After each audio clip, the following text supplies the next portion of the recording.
Welcome everyone to a casted game for Age of Empires 4! And today spawning on the east side of the map playing in red, we've got, is D's Nuts. It's actually Beastyqt playing as the Byzantines. And battling against him today, spawning in the southwest, that villager, I don't know what he said, it almost sounded like who?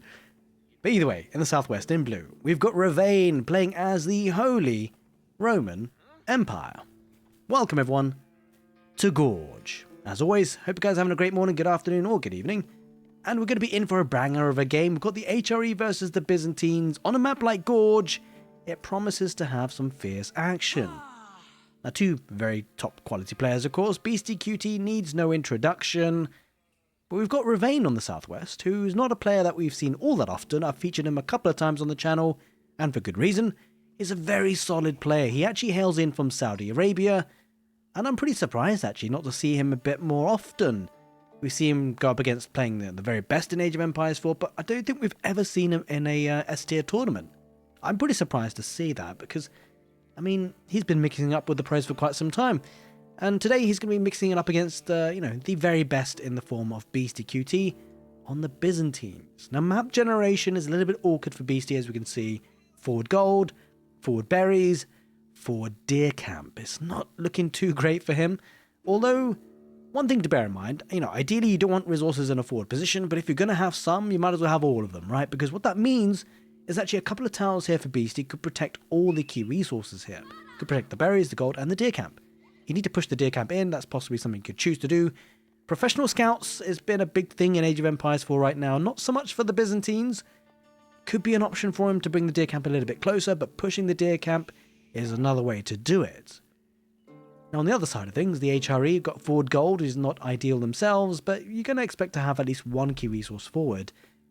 And lucky for him, he's got the berries and the woodline at the back, which is going to be gathered incredibly fast, with the prelate eventually going inside the Archon Chapel. Now as always, we'd like to say a very big thank you for everyone who's been supporting the channel. You guys are absolute legends. Thank you, thank you, thank you. Special shout out to the YouTube channel members and the Twitch subscribers, as well as, of course, the Patreons. Thank you, thank you, thank you. And there is the Grand Winery, as we kind of expected, as the landmark of choice. You have to make a really hard argument to make it for the Hippodrome. It's just not really a landmark that we see these days.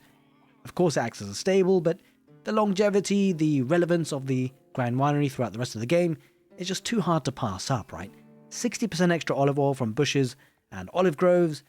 I mean, you can't really not go for it, right? If the game goes long, you got the olive oil from it, it's perfect.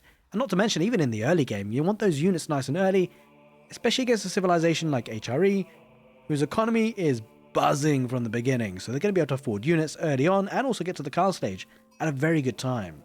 The extra 40% gather rate because of the prelate is absolutely phenomenal. Especially when you compare it to what the Byzantines have. They've got the cistern. That only gives you an additional 10% at water level 1. Of course, it does increase, but imagine having 40% right from the get-go versus just 10%. It's a no-brainer, right? Now, a map like Gorge, got the direct access way through the middle, which both players are probably going to look to leverage nice and early, although usually in this matchup, the HRE has a bit more presence on the map earlier because of the great economy. One thing to consider as well, that these two civilizations do love to gobble up those relics, especially the HRE if they're going for the regnets. And of course, the Byzantines have the ability to make monks from the Grand Winery as soon as they get to the castle age. It's a really good building to have. Although, to be fair, with the Regnets Cathedral, you can do the same. So, could be a bit of a battle for the relics when they get to the castle age. I mean, that's a big if anyway, because the Byzantines, of course, and the HRE can have really strong feudal age aggressions. So, we may not even get to the castle age potentially, although, when you get to the higher levels of players, you typically don't see them die in the feudal age. Very rare. A curious start, actually. Going for the barracks opening, going to get some spearmen, maybe man-at-arms, actually, considering. Although, it's going to be a bit awkward if it does go for man-at-arms, because it would cost both food and gold. Of course, both resources are needed for the castle age, and it will be spearmen opening up against, nothing really. It's just going to be aggressive with spearmen. Surprising to see that, especially considering the fact that actually the Byzantines do like to go for mercenaries and potentially longbowmen, which would be in the natural counter to those spearmen. Going to be opting for some limiting nice and early. Oh, it has actually started to push the deer camp closer to the gold and the berries. This is what we talked about earlier. It's in a nice spot. You want to be able to defend this location. It's one spot you have to defend. Granted, it's in a forward position, not ideal. But a couple of outposts with arrow slits in them, and you should be okay. But look at the presence on the map already here for Revain.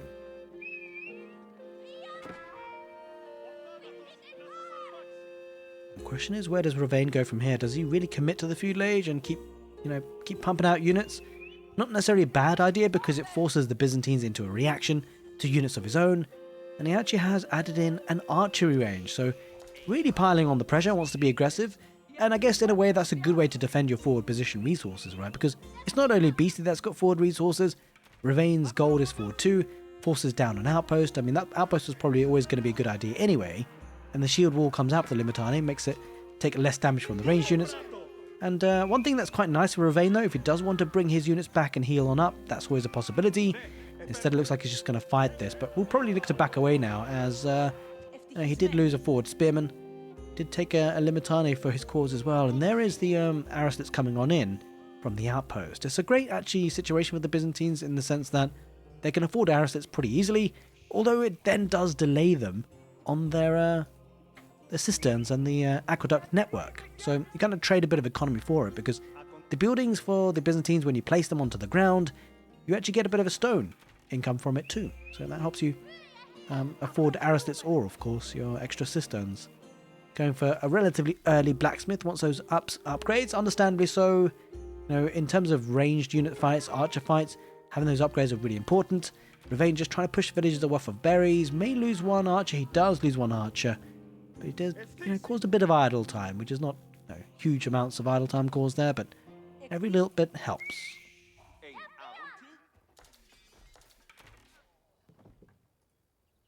Now there is the mercenary house, and looks like no contract chosen just yet, I think. Has he chosen something? We'll spot it in... Oh wait, he went longbows, didn't he? Yeah, there we go. Yeah, as expected, he did go for longbows.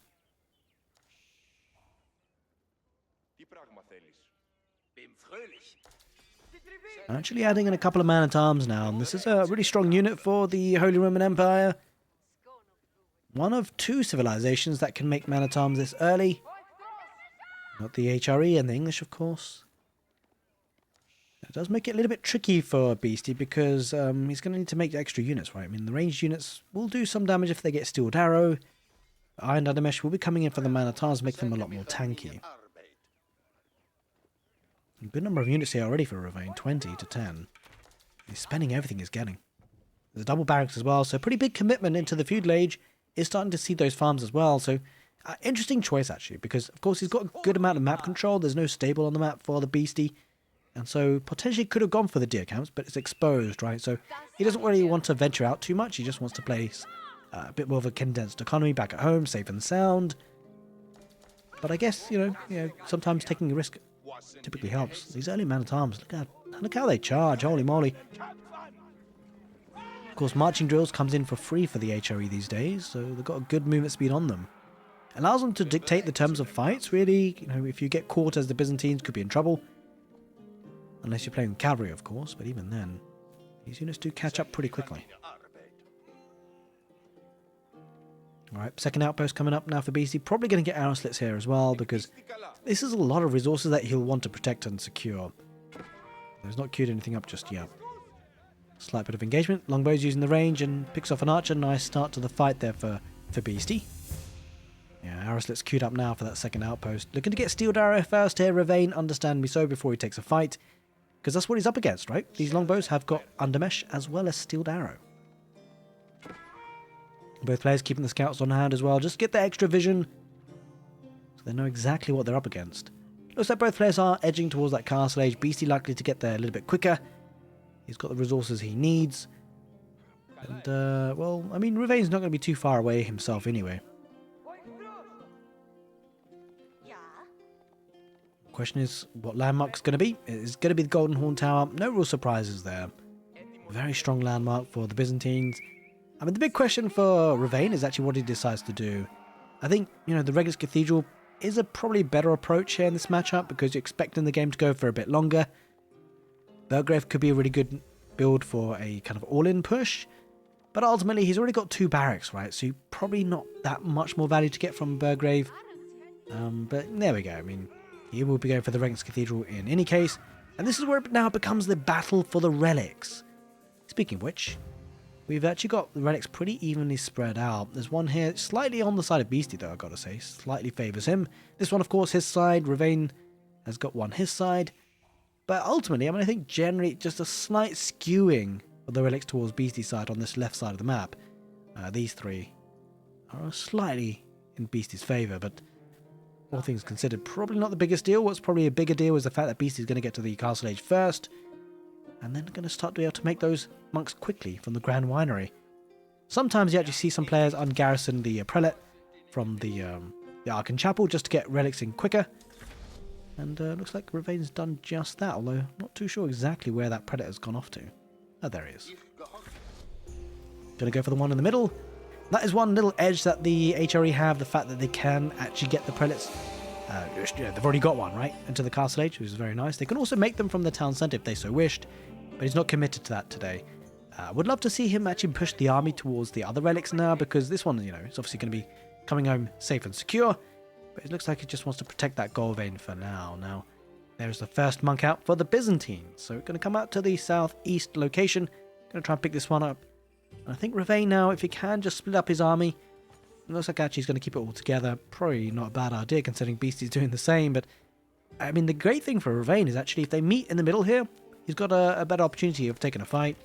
Limitane coming up with the west side relic just to try and challenge for that. Now the scholar, obviously the prelate gives it away the location by activating the sacred site, loses a spearman or 2 for free. Manatime's going to charge on in, and of course Revain's going to beat him to the punch, and he's actually going to lose a monk there. Beastie, that's a costly loss because obviously now it impacts his opportunity to get even more relics. Well, it looks like he might be on for this one next. Is there a monk on the way? Oh, he's not made a second, would you believe? That's surprising. Oh, he did. There we go. I would have thought so. I would have been surprised if he didn't. He's going to go for that relic inside there, and unfortunately Revain isn't going to get him there quick enough, that monk. The prelate. Although, if he sends his army quickly, I mean, the marching drills, look how fast they move across the map. He might actually be able to intercept this. I mean, he knows where it is now, right? He knows that it's gone off the minimap. And the prelate's going to spot it as well, so he knows if he can send the army there quick enough. I mean, these units are zooming, holy moly. He should get there, he should snipe it. And that's big, because he's actually got his own prelate to pick it up. And he spots it, he's going to get it. This is huge. Don't forget Ranks Cathedral. It's absolutely massive for him. He's already got 2 of the 5 relics, there's the 3rd. Now this one probably is going to go for the way of Beastie, right? But if Revain can get 4 out of 5 relics, that's going to be absolutely phenomenal for his economy. He's already got 40% bonus here with the Archon Chapel. Plenty of gold from the relics. He's going to try and snipe the Predator. He might get... Oh, he does get the Predator in the end. So Beastie finds a way to delay that relic being brought on in, but he probably will lose the fight, and that's the big deal, actually. There's one thing killing the Prelate, but the trouble for him is he's lost a bit of the army. And I think if Revain can get another Prelate out there quick enough, he's going to pick that up again. And I don't think Beastie's going to be able to deny it for a second time. He's really pushing hard here, Revain. Also, he's going to be getting the 2-handed weapons. Increasing the damage by 2. It's going to make them really nice up against the Varangian guards. Beastie trying to keep on top of this relic. Added in a couple of crossbows here, Revain, which is definitely going to turn this fight nicely. Right, it's going to chop through those Varangian guards with a really strong front line in the form of the man-at-arms. I've got to say, the longbow is a little bit less relevant now in this matchup, right? Because, I mean, look, they barely tickle those man-at-arms. You have to have a huge number of them. Granted, they are free units, and it then does beg the question, really. On a matchup like this with the HRE where they have a really fast castle age time, could Keshiks be a better approach? It's one thing to consider, although you know, Gulams in the castle age versus Varangian guards, you know, probably still go for Varangian guards, wouldn't you? So it's a bit of a tricky one to think about. I mean, of course, the longbows do offer something in the early game, allows them to get to the castle age pretty safely. So, yeah, I guess the real value of the longbows is more in the feudal age to buy himself some time to get to the castle age at a good time and make sure it's not hit too hard. So we have to think about maybe Keshiks in the future potentially. Maybe there's an option for that. Either way, what we do know is that it looks like actually Revain will be making a dash with this relic. That is huge. for the HRE. By the way, he actually managed to get 2 of the sacred sites. Pretty crazy.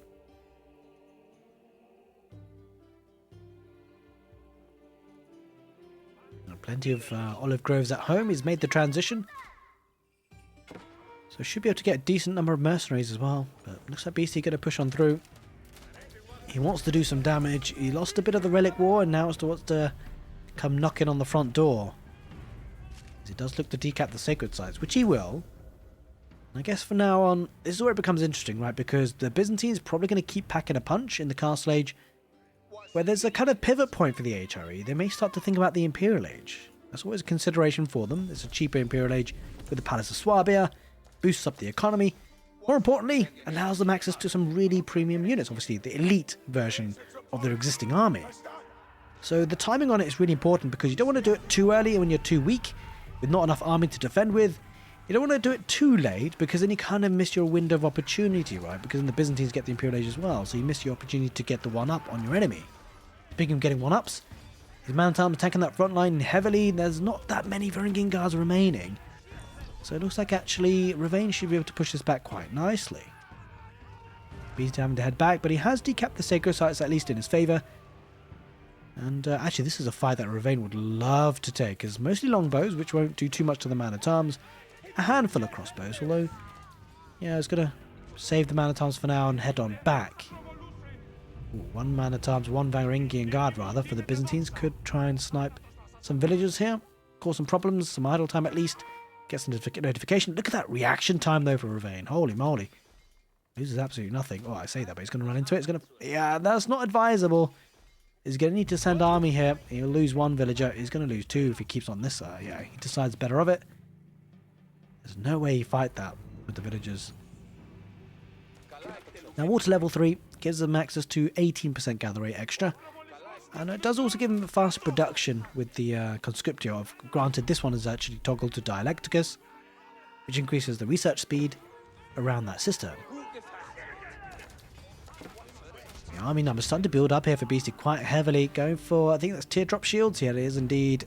Thinking about cataphracts potentially, although could just increase the movement speed of the Limitani. More importantly, more relevant to what he's actually got on the field, is that's going to increase the attack speed of the Varangian guards by 15%. Oh, couple of Landscanesh. This could be painful, but Revain's, his reaction's been good in the past. Will it be good this time? Uh-oh. He's going to lose a couple for sure. They absolutely slice and dice these guys, causing all sorts of trouble. He has to back away for sure. Down the middle, though. Getting some good pickoffs here, Revain. He won't want to run into the town centre, of course, and he doesn't. Beasty's paying attention. Man-at-arms charging forward. A couple of archers trying to chase the range units behind this, and I think Revain, he's gonna like this fight actually. He's got the numbers advantage, and slowly but surely, Beasty's numbers are starting to dwindle. But bear in mind, Beasty does of course have defender's advantage. The real question is actually, is he gonna get over swarmed, and he might just get outnumbered here. Man-at-arms will take care of the Landscanesh in the end.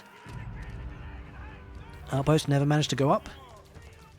Wonder if he can afford any mangonel placements. That could be pretty important here for these outposts. It does a lot. He's diving in quite a bit here, Revain. He's got to be careful not to lose everything, because then the pushback from Beasty could be heavy and severe. Looks like he will back away. No siege, of course, to do structural damage, so just idling a little bit. A lot of villages out on gold here on the right side for Beasty. That could be a point to attack here for Revain if he spots it, if he knows about it. I don't think he's quite aware of it just yet, but might be something he might venture out to, because he must be wondering, where is Beasty getting gold?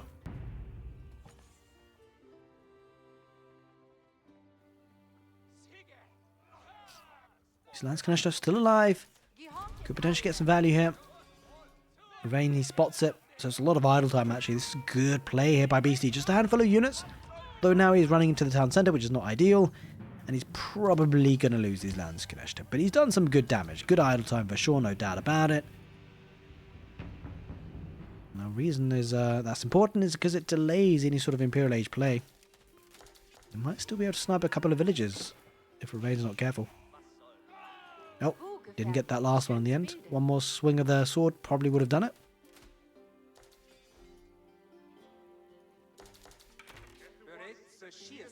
That's a lot of army here from Revain, holy moly. And he's got a strong economy behind it. Look at that. Almost, well, not quite double the food income, but definitely a lot more. There's no doubt about that.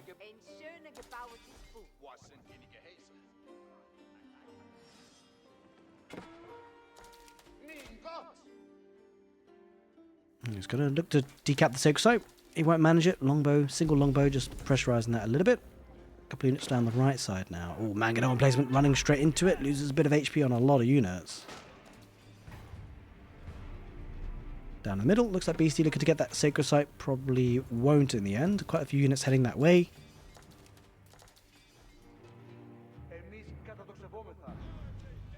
Longbowman might get this prelate in the end if he keeps chasing. Might just manage to get out of it. Oh, Beastie actually managed to salvage that monk, would you believe? Bring him back home.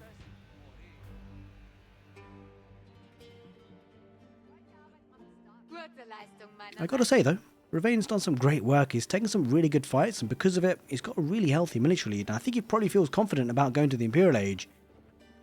I think it'll be a really solid decision for him to do so, because he's got a lot of army to defend with. And if he can get that lead time on the Imperial Age, those elite units, the upgrades to them, I mean, it's going to make him really strong here. Yeah, I think he's preparing for that all-important Imperial Age upgrade. He can't be far off. He's definitely saving up for it. This network, not quite connected, is getting there. But I imagine Beastie probably suspects that his opponents go to the Imperial Age, right? When things go quiet, it means your enemy is doing something up to no good.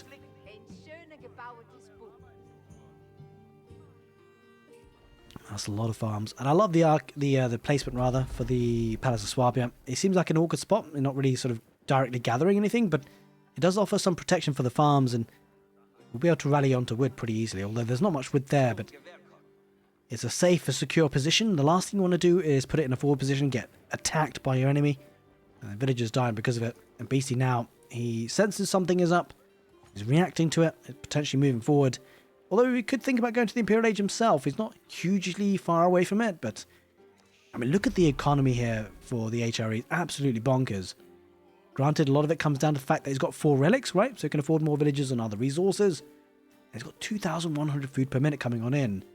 All down to the Palace of Swabia and all these farms. And the great thing for him as well is that when he does get to the Imperial Age, he's going to have resources to play with, right? He's going to be able to spend it. He's going to be able to get these elite upgrades, queue them up instantaneously. Now, the real problem for Revain here is how much damage is he going to suffer. Beastie's got a decent number of melee units that get the torches out to take out the buildings.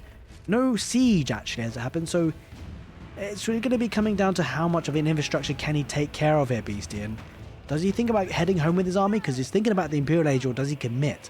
That's the big question, right? Because it's a dangerous game committing in the Castle Age like this for Beastie, because if he does get out-teched, which he will in a couple of seconds, then it will be a terrible fight for him, especially as going up to the Imperial Age himself. So he's going to hang around here, do some damage to some structures, but I think at the first hint of a pushback from the HRE, he's got to back off here, Beastie, because don't forget as well, the movement speed for the HRE is better with marching drills. Yeah, I don't think he spots it now.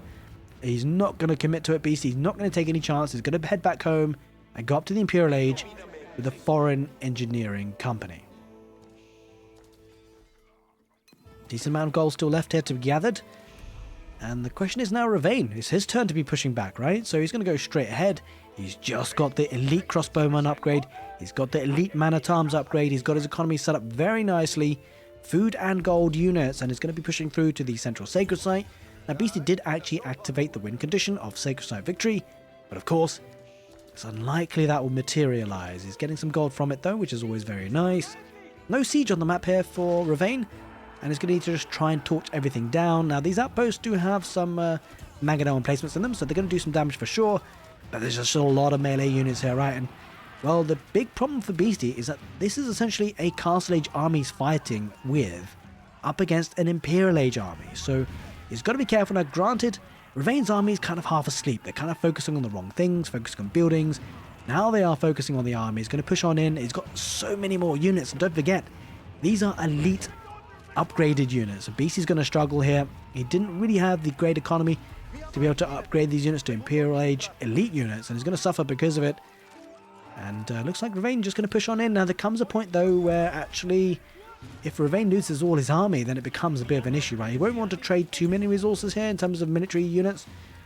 I mean, Defender's Advantage would work out well here for Beasty, but look at this. He's just sweeping up this fight. So diving in like this is not necessarily a problem because he's just causing absolutely havoc, right? Taking a fight here is really dwindling Beasty's numbers. And he's putting him into a position where he probably can't come back from, right? So this is definitely the right call to dive on in.